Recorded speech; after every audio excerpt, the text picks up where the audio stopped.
Good morning, student. Today we are going to learn about transmission media.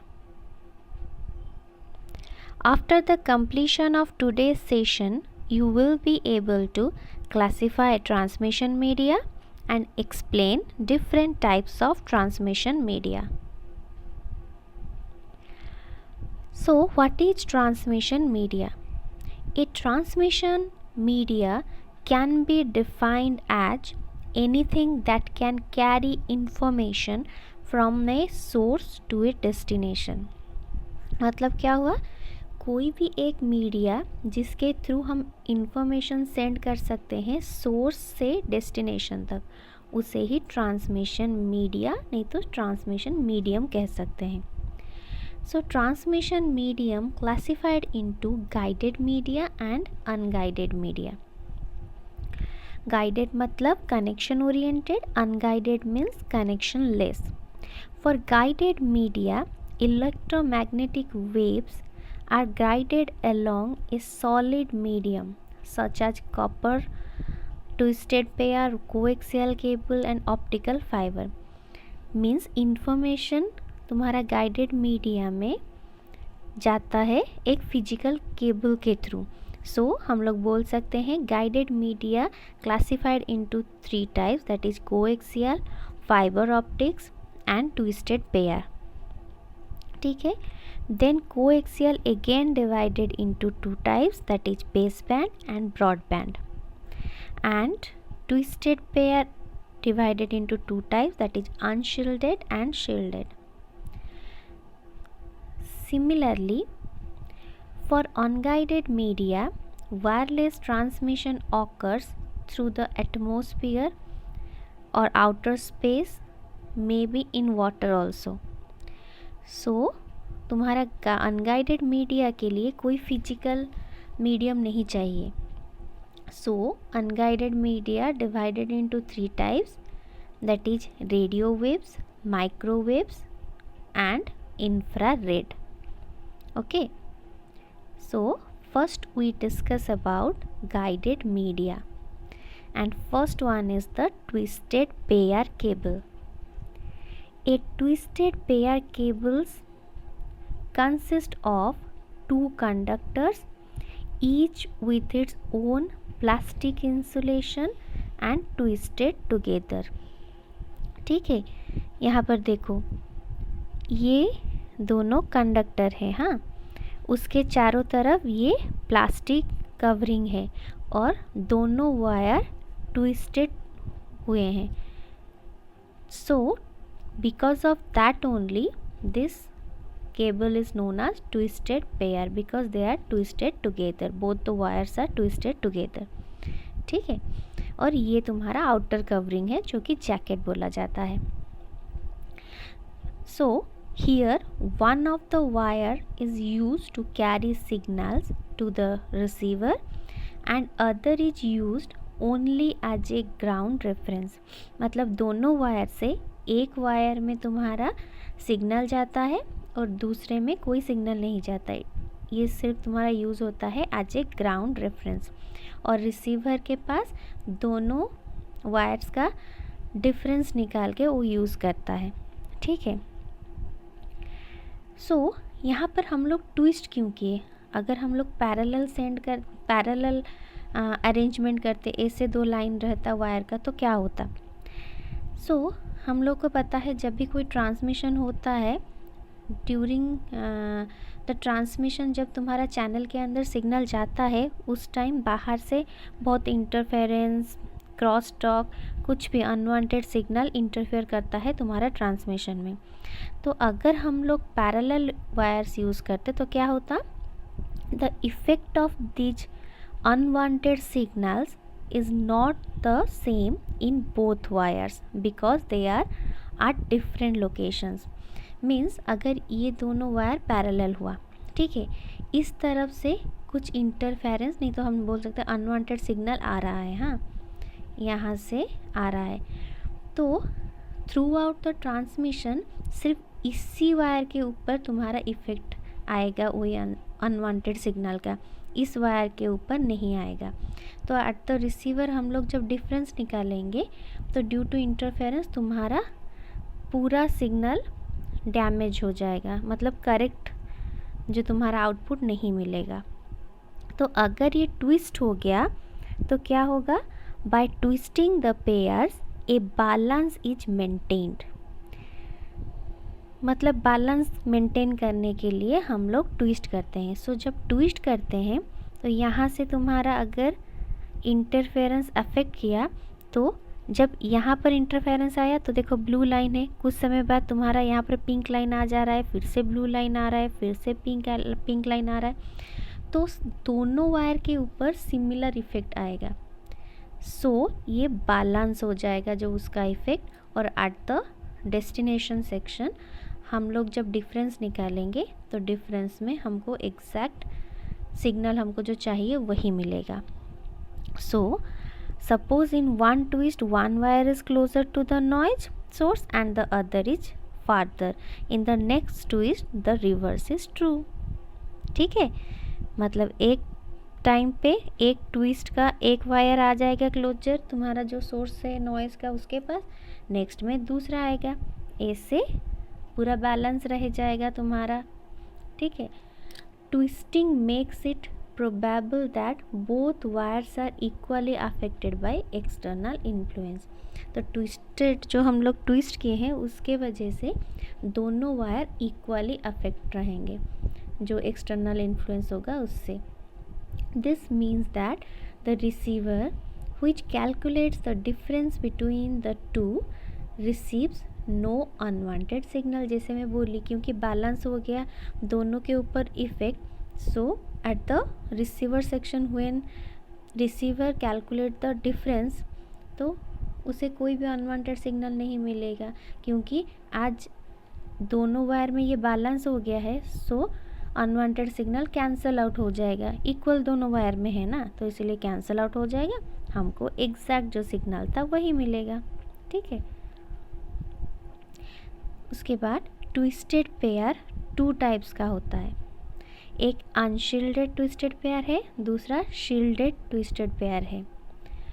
So unshielded मतलब ये वाला, shielded मतलब इसके अंदर और एक आउटर कवरिंग रहेगा। ठीक है, ट्विस्टेड पेयर के चारों तरफ। तो ट्विस्टेड पेयर अगर शील्डेड हुआ कैसे होगा, so shielded twisted pair has a metal casing, it improves the quality of cable by preventing the penetration of noise और क्रॉस टॉक। मतलब ये जो तुम्हारा ट्विस्टेड पेयर है उसके चारों तरफ मेटल केसिंग रहेगा। अगर मेटल केसिंग रहा तो ये इसका क्वालिटी को इम्प्रूव करेगा, क्योंकि जो पेनिट्रेट कर रहा है बाहर से नॉइज क्रॉस टॉक जो भी, वो इजीली और नहीं कर पाएगा due to the presence of metal casing. So इससे क्या होगा, इसका प्रोटेक्शन मतलब क्वालिटी इंक्रीज़ हो गया, लेकिन ये एक्सपेंसिव हो जाएगा और बल्कियर हो जाएगा। ठीक है, सो ट्विस्टेड पेयर केबल हम लोग कहाँ पर यूज़ करते हैं, फॉर टेलीफोन लाइंस हम लोग जनरली यूज़ करते हैं। ठीक है, next is the coaxial cable. Coaxial cable carries signals of higher frequency range than those in twisted pair cable। so higher frequency signal तुम्हारा कैरी करता है कोएक्सियल केबल, किससे ज़्यादा हायर फ्रिक्वेंसी ना, ट्विस्टेड पेयर कैरी जितना करता है उससे ज़्यादा हायर फ्रिक्वेंसी सिग्नल ये कैरी कर पाता है। Coaxial cable has a central core conductor of solid और स्ट्रैंडेड वायर। तो ये वाला सेंटर कंडक्टर है, हाँ, वो क्या हुआ है, एनक्लोज्ड इन एन इंसुलेटर। ठीक है, इंसुलेटर के अंदर ये रह गया, तो क्या होगा, इसके इंसुलेटर के ऊपर और एक शील्ड रहेगा। ठीक है, तो ये जो शील्ड है ये भी तुम्हारा एक टाइप का कंडक्टर ही है, तो ये मेटल का ही होता है। ठीक है, metal. The outer metallic wrapping serves both as a shield against noise and as the second conductor which completes the circuit. ठीक है, ये शील्ड जैसा भी यूज़ होता है and as a second conductor भी काम करता है, जिससे तुम्हारा सर्किट कंप्लीट हो जाता है. This outer conductor is also enclosed in an insulating sheath and the whole cable is protected by a plastic cover. ठीक है, तो ये तुम्हारा जो आउटर कंडक्टर रह गया ये वाला, इससे हम लोग अगेन एनक्लोज करते हैं विद इन ए जैकेट, और इसके ऊपर भी और एक प्लास्टिक कवरिंग रहता है. ठीक है, तो कोएक्सियल केबल भी 2 टाइप्स का होता है, एक base band transmission, another one broadband transmission. So what is base band transmission? It is defined as the process of transmitting a single signal at high speed. But broadband में क्या होता है? It is defined as the process of transmitting multiple signal. तो difference का क्या हुआ? Base band में single signal जाता है, ब्रॉडबैंड में मल्टीपल सिग्नल जाता है. ठीक है, next is the another one thing, हमारा कोएक्सियल केबल का एप्लीकेशन क्या है? तो तुम्हारा केबल टीवी में हमारा यूज़ किया जाता है कोएक्सियल केबल. देन लैन कनेक्शन ने जो बना करते हैं हम लोग कंप्यूटर नेटवर्किंग में, लैन कनेक्शन के लिए भी कोएक्सियल केबल्स यूज़ होता है.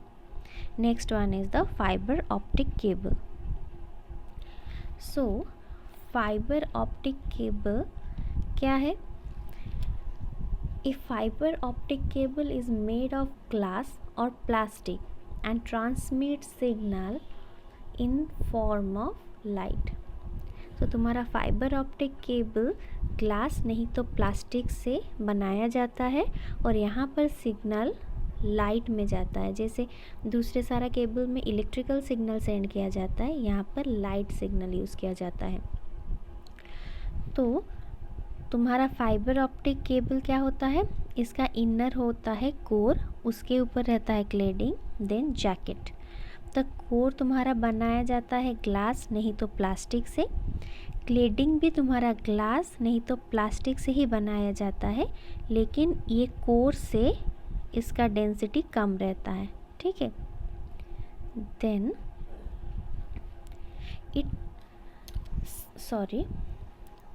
यहाँ पर और एक चीज़ मुझे बोलना है. It supports 2 modes of propagation. हाँ, 2 मोड्स ऑफ प्रोपागेशन मतलब single mode and multi mode. Single mode में एक ही बीम ट्रैवल करके थ्रू द कोर जा सकता है, लेकिन मल्टी मोड में मल्टीपल बीम्स ट्रैवल करके थ्रू द कोर ट्रांसमिट हो सकता है. ठीक है, नेक्स्ट अनगाइडेड मीडिया. ठीक है, अनगाइडेड मीडिया क्या है? जैसे मैं बोली थी कनेक्शन लेस, तो हम लोग बोल सकते हैं it is a wireless transmission. और यहाँ पर ट्रांसमिशन कैसे होता है? इलेक्ट्रोमैग्नेटिक वेव्स ट्रैवल करता है without using any physical medium. ठीक है, सो फर्स्ट टाइप तुम्हारा है radio waves. So radio waves are the electromagnetic waves that are transmitted in all the directions of free space. Radio wave क्या करता है? तुम्हारा ऑल डायरेक्शन में transmit हो सकता है, मीन्स हम लोग बोल सकते हैं ओमनी डायरेक्शनल. ठीक है, और इसका रेंज रहता है 3 किलोहर्ट्ज से 1 gigahertz. So in the case of radio waves, the sending and receiving antenna are not aligned. ठीक है, that is the waves sent by the sending antenna can be received by any receiving antenna. ठीक है, यहाँ पर receiver और sender का antenna align होके नहीं रहता है, मतलब दोनों ऐसे फेस करके दोनों की तरफ नहीं रहते हैं. सो हम जब भी कुछ ट्रांसमिट करते हैं, रिसीविंग एंटीना वहाँ पर अगर एक से ज़्यादा हुए तब भी सभी इसे रिसीव कर पाते हैं। More than one receiver can receive the signal, ठीक है। Then radio waves can penetrate walls. It is an advantage because an AM radio can receive signal inside a building.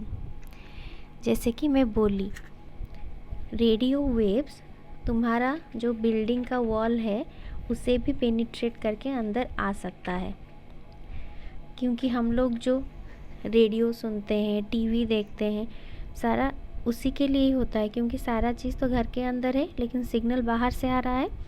तो इसका ये प्रॉपर्टी है कि ये पेनिट्रेट करके वॉल के थ्रू अंदर आ सकता है।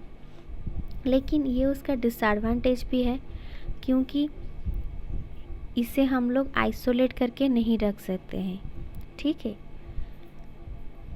A radio wave is useful for multicasting when there is one sender and many receiver. Multicasting मतलब जब वन सेंडर होता है और मिनी रिसीवर होता है, तो एक सेंडर मैसेज भेज देता है और बाकी सारा रिसीवर को मिल जाता है, ठीक है। तो एग्ज़ाम्पल जैसे मैं बोली, FM रेडियो, टेलीविज़न, ये सारा है एग्ज़ाम्पल, ठीक है। Next one is the microwave. Electromagnetic waves having frequencies between 1 GHz to 300 GHz are called microwaves, ठीक है। इसका रेंज कितना हुआ, 1 से 300 GHz। Microwaves are unidirectional. जैसे रेडियो वेव ऑल डायरेक्शन में ट्रांसमिट होता है, इसीलिए उसे हम लोगों ने बोला omni directional. But microwave are unidirectional, एक ही डायरेक्शन में जाएगा, ठीक है। When an antenna transmits microwaves, they can be narrowly focused. This means that the sending and receiving antenna need to be aligned, ठीक है। जब सेंडर कोई भी इंफॉर्मेशन सेंड किया, नहीं तो सिग्नल सेंड किया, तो वो एक ही डायरेक्शन में नैरोली फोकस होगा। तो जो डेस्टिनेशन, जो रिसीवर है, उससे अलाइन होके रहना पड़ेगा, वरना वो रिसीव नहीं कर पाएगा। जो कि तुम्हारा रेडियो वेव में वैसा नहीं होता था। जितने रिसीवर होते थे, जैसे क्योंकि वो सारे डायरेक्शन में ट्रांसमिट होता था, तो उसे सब रिसीव कर पाते थे, इसीलिए वहाँ पर अलाइनमेंट नहीं चाहिए था एंटीना का। लेकिन यहाँ पर alignment of antenna is very important. Microwave propagation is line of sight propagation. जो मैं बोली अलाइन होके रहेगा, तो एक ही लाइन में तुम्हारा ट्रांसमिशन होगा, एक ही डायरेक्शन में, उसे ही लाइन ऑफ साइट प्रोपागेशन बोला जाता है। Since the towers with the mounted antenna need to be in right direct sight of each other. जैसे अलाइन मतलब वही दोनों की तरफ रहेंगे अलाइन होके। Repeaters are often needed for long distance communication. हम लोग को पता है हम लोग रिपीटर क्यों यूज़ करते हैं ना, सिग्नल का स्ट्रेंथ अगर कम हो गया उसे एनहांस करने के लिए, एम्पलीफाई करने के लिए हम लोग रिपीटर्स यूज़ करते हैं। Then very high frequency microwaves can not penetrate walls. This characteristic can be a disadvantage of receivers that are inside building. वहाँ पर मतलब रेडियो वेव में तुम्हारा सिग्नल आराम से वॉल के थ्रू पेनिट्रेट करके अंदर आ सकता था, लेकिन माइक्रोवेव पेनिट्रेट नहीं हो सकता है थ्रू द वॉल। सो अगर एंटीना हम लोग बिल्डिंग के अंदर रखेंगे तो वो कोई सिग्नल रिसीव नहीं कर पाएगा। 2 types of antennas are used for microwave communication. वो क्या है, parabolic dish and horn antenna. 2 type का एंटीना, उसका नाम है parabolic dish antenna and horn antenna. Microwaves, due to their unidirectional properties, are very useful when unicast communication is needed between the sender and receiver. Multicast मतलब one sender multiple number of receiver, but unicast means one sender one receiver. उसके लिए ये तुम्हारा सबसे useful transmission है, ठीक है। Then तुम्हारा आ गया इंफ्रारेड। इंफ्रारेड ट्रांसमिशन क्या है? An infrared transmission is a wireless technology used for communication over short range. Infrared transmission हम लोग वेरी मतलब बहुत कम डिस्टेंस के अंदर यूज़ करते हैं, ठीक है। इसका फ्रीक्वेंसी रेंज है 300 गीगाहर्ट्ज़ से 400 टेराहर्ट्ज़, ठीक है। Then it is used for short range communication such as data transfer between two cell phones, TV remote operation, data transfer between a computer and a cell phone resides in the same closed area। सबसे common है, हम लोग जो TV use करते हैं remote में, AC को on करते हैं रिमोट में, सारा तुम्हारा इंफ्रारेड से ही होता है, ठीक है। It supports high bandwidth and hence the data rate will be very high, ठीक है। यहाँ पर डाटा रेट बहुत ज़्यादा हाई रहता है और बैंडविड्थ भी हाई रहता है। Infrared waves cannot penetrate the walls, therefore the infrared communication in one room cannot be interrupted by the nearby rooms, ठीक है। ये हम लोग को सबको पता है। हम दूसरे रूम में अगर बैठ के वॉल के थ्रू टीवी बंद करना चाहेंगे, मतलब दरवाज़ा बंद है, कुछ भी खुला नहीं है, डायरेक्ट तुम यहाँ पर देख नहीं सकते, वैसे क्या बंद कर सकते हो? नहीं कर सकते हो। तो इससे पता चल रहा है कि वो पेनिट्रेट नहीं कर पाता है वॉल के थ्रू, इसीलिए हम लोग रिमोट को कंट्रोल नहीं कर, रिमोट से कोई भी अप्लायंसेस कंट्रोल नहीं कर पाते हैं जब हम दूसरे रूम में रहते हैं। An infrared communication provides better security with minimum interference, ये better security provide करता है। Then infrared communication is unreliable outside the building because the sun rays will interfere with the infrared waves, ठीक है। घर से बाहर अगर हम आ गए तो इंफ्रारेड कम्युनिकेशन रिलायबल नहीं है। क्यों रिलायबल नहीं है? क्योंकि सन रेज इंटरफेयर कर जाएगा उस ट्रांसमिशन में। क्यों? क्योंकि इंफ्रारेड रेज होता है सनलाइट में, वही इंटरफेयर कर जाएगा, तो इसीलिए वो काम नहीं करेगा। So this is all about transmission media. Thank you.